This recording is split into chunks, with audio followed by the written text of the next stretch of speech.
Good morning class. आज हम करेंगे कंप्यूटर का लेसन नंबर 1 जिसका नाम है प्रोग्रामिंग फंडामेंटल्स। इसमें हम प्रोग्रामिंग के बारे में डिस्कस करेंगे। ठीक है, तो अभी आपको पता नहीं होगा प्रोग्रामिंग क्या होता है, तो जैसे जैसे हम आगे आगे पढ़ते जाएंगे आपको क्लियर होता जाएगा कि प्रोग्रामिंग क्या है। तो कहते हैं चिल्ड्रन बच्चों, इन योर डेली लाइफ आप अपनी रोज की जिंदगी में you follow a sequence of steps. आप क्या करते हो, एक सीक्वेंस स्टेप बाय स्टेप चलते हो do to a particular work, एक पर्टिकुलर काम करने के लिए। फॉर एग्जाम्पल सपोज कि you want to make a cup of tea, कि आपको क्या बनानी है, एक कप चाय बनानी है। Then what step would you follow, आप कौन से स्टेप्स जो है वो फॉलो करेंगे।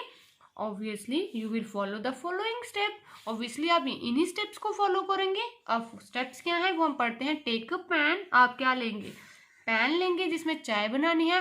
Put some water in the pan, उस पैन में क्या डालोगे, पानी डालोगे। Put the pan on the gas stove, उस पैन को क्या करोगे, गैस स्टोव पे रखोगे। व्हेन इट बॉयल्स, जब वो पानी बॉयल होना शुरू हो जाएगा। पुट टी लीव्स, उसमें आप चाय पत्ती डाल देंगे। मिल्क, दूध डालेंगे। एंड शुगर इन इट, और क्या डालोगे, चीनी भी डाल दो उसी में। Take off the pan, pan को क्या करोगे, नीचे उतार दोगे फ्रॉम द गैस स्टोव से। व्हेन द टी बॉयल्स, जब टी चाय क्या होगी, बॉयल होना शुरू हो जाएगी।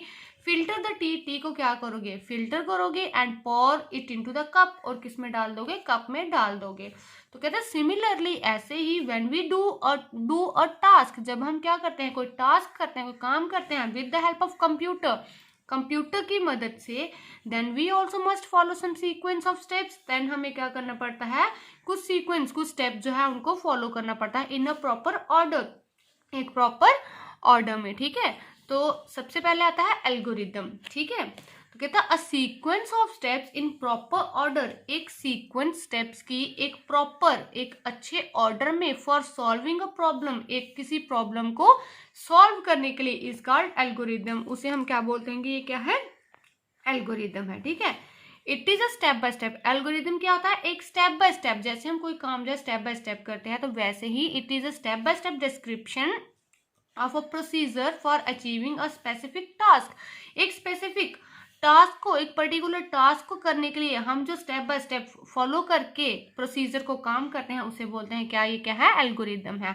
सच एज सॉल्विंग अ लॉजिकल और मैथमेटिकल प्रॉब्लम, जैसे कि कुछ लॉजिकल प्रॉब्लम्स होती हैं, कुछ मैथमेटिकल प्रॉब्लम्स होती हैं, तो हम उसको एल्गोरिदम अप्लाई करके ही क्या करते हैं, स्टेप बाय स्टेप निकालने की कोशिश करते हैं। Algorithm are written in a simple English like language, algorithms जो होती हैं वो लिखी गई होती हैं सिंपल इंग्लिश की तरह ही, सिंपल लैंग्वेज में लिखी गई होती हैं। अब कहता है डू यू नो, क्या आप जानते हैं, the word algorithm has been derived from the name of the 9th century Arabian mathematician Al Khwarizmi. कहता है जो वर्ड एल्गोरिदम है इसको डिराइव किया गया है 9th मतलब 9th सेंचुरी में अरेबियन मैथमेटिशियन था जिसका नाम क्या था, एल्कोविरिज्मी, उसके नाम से ही एल्गोरिदम नाम को क्या किया गया है, निकाला गया है। ठीक है, वहीं से डिराइव किया गया है। अब नेक्स्ट आता है एग्जाम्पल। फॉर एग्जाम्पल जैसे कि write an algorithm for calculating the sum of 3 numbers, कहते हैं 3 नंबर्स का सम फाइंड आउट करिए। एल्गोरिदम लिखिए कैलकुलेट करने के लिए सम ऑफ 3 नंबर। अगर 3 नंबर्स का क्या निकालना, आपको सम निकालना है तो आप क्या करो, एल्गोरिदम क्या करिए, लिखिए उसकी। तो स्टार्ट करते हैं, read the 3 numbers A B C, उन 3 नंबर्स को आप क्या करोगे, रीड करोगे, A B and C. Add the 3 numbers, उन तीनों को ऐड करते हो। Store the result in variable name sum, और उसके रिजल्ट को क्या करते हो, सेव करके रख देते हो वेरिएबल के फॉर्म में जिसको हम नेम देते हो सम। तो डिस्प्ले द रिजल्ट, उसके बाद क्या करते हो, रिजल्ट को डिस्प्ले कर देते हो एंड बस खत्म हो जाता है। ठीक है, वैसे ही write an algorithm for finding the area of rectangle, अगर आप एरिया ऑफ रेक्टेंगल निकालना है तो क्या करते हो, सबसे पहले लेंथ रीड करते हो, ब्रेथ रीड करते हो, मल्टीप्लाई करते हो लेंथ और ब्रेथ को, स्टोर कर देते हो रिजल्ट को वेरिएबल फॉर्म में जिसको नेम दे देते हो एरिया, डिस्प्ले करते हो रिजल्ट को एंड, और वहीं पे क्या हो जाता है, खत्म हो जाता है। ठीक है, तो अब बनते हैं इसके फ्लो चार्ट्स। ठीक है, तो फ्लो चार्ट्स क्या होते हैं, कहता अ flow chart is a pictorial representation of the steps involved in solving a problem. Flow chart क्या होता है, एक पिक्टोरियल मतलब पिक, पिक्चर की फॉर्म में एक रिप्रेजेंटेशन होती है स्टेप्स की, जो स्टेप बाय स्टेप हमने काम किया है उसकी क्या होती है, रिप्रेजेंटेशन होती है, जो इन्वॉल्व होती है किसी भी प्रॉब्लम को सॉल्व करने में। ठीक है, जनरली क्या होता है, they are drawn in early stages of programming. Generally वो ये कब ड्रॉ की जाती थी, अर्ली स्टेजेस, स्टार्टिंग में स्टेजेस में जब प्रोग्रामिंग की जाती थी।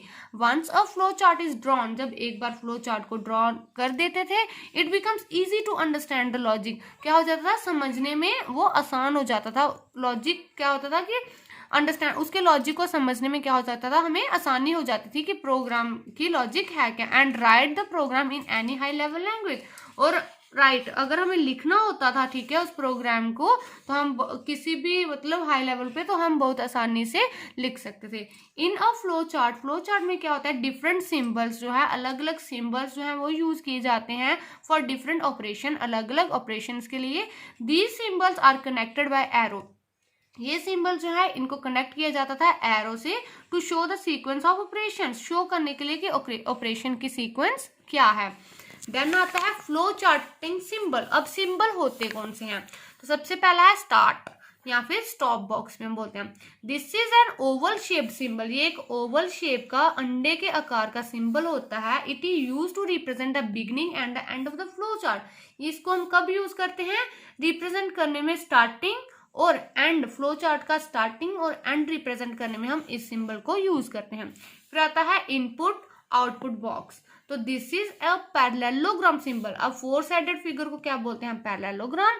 तो कहते हैं फोर साइड पैरेललोग्राम की शेप का ही एक ये सिंबल होता है, और इसको यूज किया जाता है रिप्रेजेंट करने के लिए इनपुट या फिर output operations in a programme.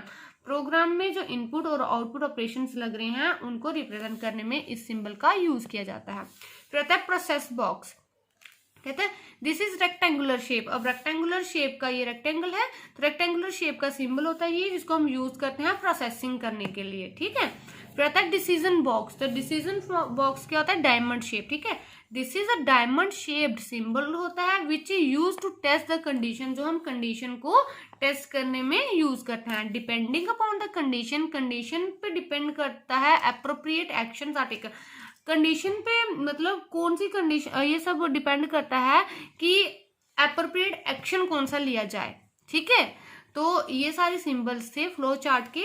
अब डिफरेंट सिंबल जो हम डिसीजन बॉक्स में यूज करते हैं वो क्या है, सिंबल। ये लेस देन का सिंबल जो आप मैथ्स में भी पढ़ते हो, ग्रेटर देन का सिंबल, ठीक है, इक्वल्स टू, लेस देन और इक्वल्स टू, ग्रेटर देन और equals to, not equals to. ठीक है, ये सिंबल्स जो हैं ये हम यूज करते हैं। ओके क्लास, तो आज के लिए इतना ही। कल हम इसके नेक्स्ट आगे flow lines, connector box, guidelines इसकी पढ़ेंगे। Okay, thank you and have a good day.